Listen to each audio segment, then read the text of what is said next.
Hello viewers, Sudip academy চ্যানেলে তোমাদের প্রত্যেককে স্বাগত। আমি রয়েছি তোমাদের সঙ্গে সুদীপ স্যার।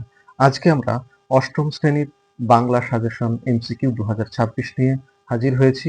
এটি প্রথম পর্যায়ক্রমিক মূল্যায়নের সাজেশন হিসেবে থাকছে। সেরা 50টি প্রশ্ন এমসিকিউ প্রশ্ন বেছে নিয়েছি, তোমরা প্রশ্নগুলো দেখে নাও। খুব গুরুত্বপূর্ণ প্রশ্ন, এগুলো তোমাদের পরীক্ষায় খুব উপকারে আসবে। তো চলো শুরু করছি ভিডিওটি। প্রথম 1 নম্বর রয়েছে, বিধির সঙ্গে ড্যাশ করে নিজের পায়েই কুড়ুল মারো। অর্থাৎ এখানে উত্তর হবে বিবাদ করে। 2 নম্বর, আপনি সত্বর প্রস্থান করুন, এ কথা বলেছেন কে? অবশ্যই উত্তর হচ্ছে আরব সেনাপতি।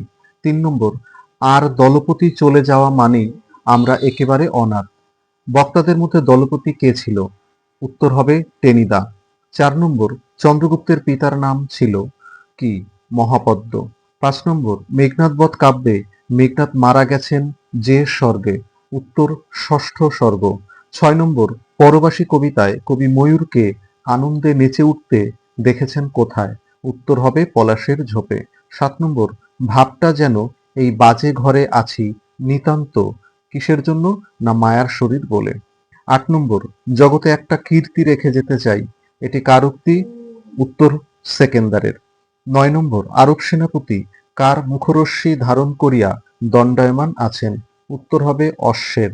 10 নম্বর, বিধির সঙ্গে বিবাদ করে নিজের পায়ে কি মারো? উত্তর হবে কুড়ুল। 11 নম্বর, চন্দ্রগুপ্ত কিসের উপর লিখছিলেন? উত্তর শুকনো তালপাতায়। 12 নম্বর প্রশ্ন, তাহারে বাদ দিয়েও দেখি ড্যাশ কি? না বিশ্বভুবন মস্ত ডাগর। 13 নম্বর, টুপ করে তার কোলের ওপর নেমে আসবে, কি নেমে আসবে? না লাল নীল ফুল। 14 নম্বর, আফগানিস্তানের শিক্ষিত জনের ভাষা হলো ড্যাশ ফার্সি। 15 নম্বর, চিঠি গল্পে প্রথম চিঠিটি লেখা হয়েছিল কার উদ্দেশ্যে? উত্তর ঈশ্বরচন্দ্র বিদ্যাসাগর। 16 নম্বর, এক পায়ে দাঁড়িয়ে থাকা তো কি? না খেলা। 17 নম্বর, সহজে মেনে নিতে হবে, কি মেনে নিতে হবে? না সত্য বা সত্যকে। 18 নম্বর, আরব সেনাপতি ও মুর সেনাপতির আলোচনার বিষয় কি ছিল?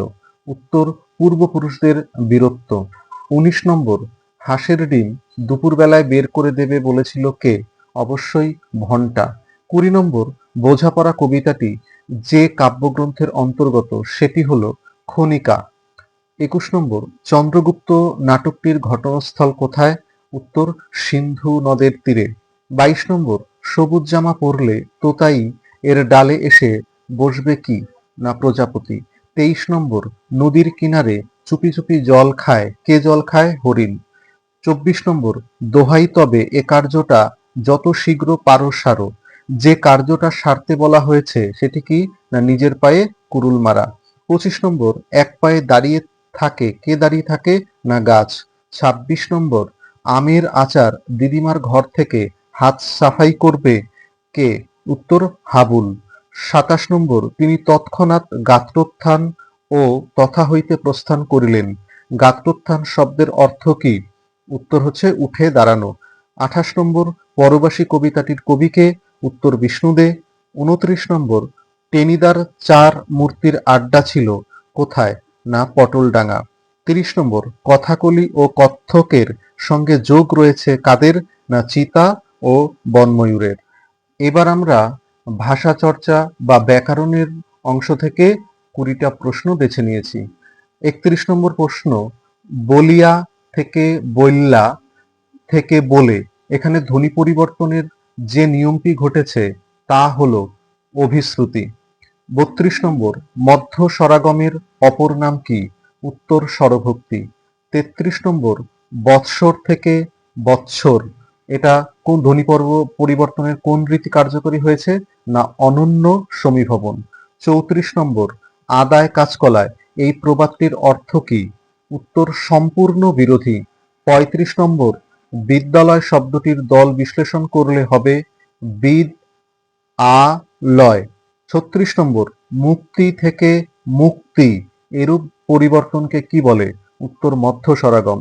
37 নম্বর, ভারতবর্ষ শব্দটিতে দল সংখ্যা কয়টি? উত্তর 4টি। 38 নম্বর, নারিকেল থেকে নারকেল, এক্ষেত্রে ঘটেছে কি? ঘটেছে না স্বরলোপ। তারপরে 39 নম্বর, কর্তা থেকে কর্তা, এক্ষেত্রে ঘটেছে কি? না পরাগত সমীভবন। 40 নম্বর, বিদ্যাসাগর শব্দটির মধ্যে আছে কটি দল? না দুটি রুদ্ধ দল ও দুটি মুক্ত দল। 41 নম্বর, কোরিয়া থেকে কৈররা থেকে করে এখানে যে ধ্বনি পরিবর্তন ঘটেছে তা হলো অভিশ্রুতি। 42 নম্বর, রাতি থেকে রাইত, এটি কিসের উদাহরণ? এটি অপিনিহিতির উদাহরণ। 42 নম্বর, মনচোরা শব্দটিতে দল সংখ্যা কয়টি? উত্তর 3টি। তারপরে 43 নম্বর, পূর্ববর্তী স্বরের প্রভাবে পরবর্তী স্বর পরিবর্তিত হলে তাকে কি বলা হয়? উত্তর প্রগত স্বরসঙ্গতি। 44 নম্বর, হস্ত থেকে হত্থ থেকে হাত, এখানে ধ্বনি পরিবর্তনের কোন নিয়ম দেখা যায়? উত্তর অন্তঃস্বরলোপ। 45 নম্বর, বাকযন্ত্রের স্বল্পতম প্রয়াসে কোনো শব্দের যেটুকু অংশ উচ্চারিত হয় তাকে কি বলে? উত্তর দল। 46 নম্বর, স্বপ্ন থেকে স্বপন হলো, এটি স্বরভক্তির উদাহরণ। 47 নম্বর, অপিনিহিতির পরবর্তী স্তর হলো অভিশ্রুতি।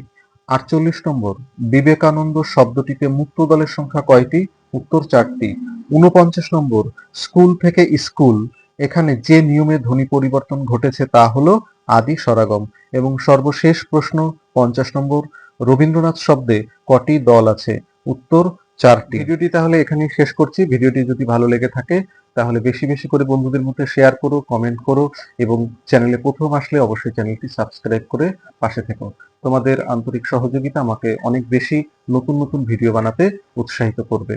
দেখা হচ্ছে পরবর্তী কোনো ভিডিওতে। ততক্ষণ তো সবাই সুস্থ থেকো, ভালো থেকো আর পড়াশোনার মধ্যে থাকো। ধন্যবাদ।